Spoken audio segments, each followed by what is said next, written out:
అదరగొట్టే కారం రంగు రుచి ఆచి కారం పొడి. సినీ పైరసీతో అరెస్ట్ అయిన ఐబొమ్మ నిర్వాహకుడు ఇమ్మడి రవి విచారణలో ఆసక్తిని రేకెత్తించే విషయాలు వెలుగు చూశాయి. సినిమాల పైరసీపై దృష్టి సారించడానికి గల కారణాలను తెలుసుకుని పోలీసులు విస్తుపోయారు. సంతృప్తి లేని జీవితంలో సామాజిక నేరగాడిగా ముద్రపడి జైలు జీవితం అనుభవించాల్సి వస్తోందని ఇమ్మడి రవి మనస్తాపం చెందుతున్నారు. ఇక ప్రేమ పెళ్లి అంటే కొత్త జీవితం అనుకున్నాడు ఇమ్మడి రవి. రకరకాల కలల లోకంలో విహరించాడు. గొప్పగా ఊహించుకుని పెళ్లి చేసుకున్నాడు. కానీ అక్కడ ఆనందాన్ని వెతుక్కోవడంలో తప్పుదోవ పట్టాడని తెలుస్తుంది.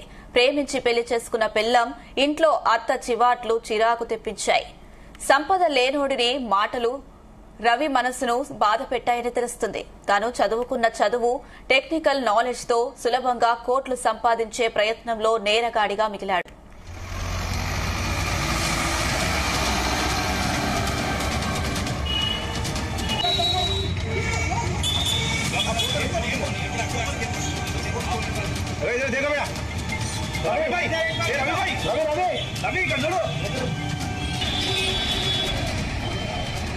టెక్నాలజీని వినియోగించి వెబ్సైట్లు క్రియేట్ చేశాడు.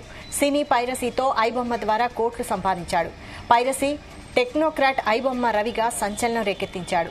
పైరసీతో సినీ ప్రముఖులను పోలీసులకు తలనొప్పిగా మారాడు. అయినా ప్రేమించి పెళ్లి చేసుకున్న భార్య మొహం చాటేసింది. ధనవంతుడిగా జీవితాన్ని సాగించాలనుకున్న ఐబొమ్మ రవి ప్రస్తుతం నేరగాడిగా పోలీసులకు చిక్కి ఊచలు లెక్కిస్తున్నాడు.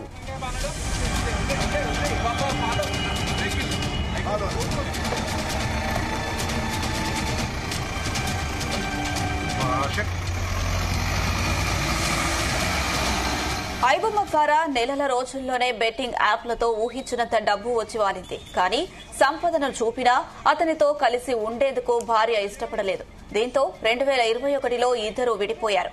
అనంతరం మకం నెదర్లాండ్స్ మార్చాడు ఇమ్మడి రవి. తాను ఎక్కడున్నా అక్కడి నుంచే పైరసీ వెబ్సైట్లను నిర్వహించేలా ఏర్పాట్లు చేసుకున్నాడు.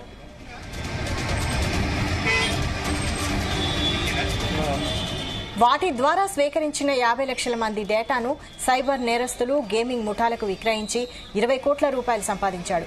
కూకట్పల్లిలోని ఫ్లాట్ను విక్రయించి వచ్చిన సొమ్ముతో విదేశాల్లో స్థిరపడాలనే ఆలోచనలో ఉన్నాడు. అదే సమయంలో హైదరాబాద్కు వచ్చిన ఇమ్మడి రవి పోలీసులకు చిక్కాడు.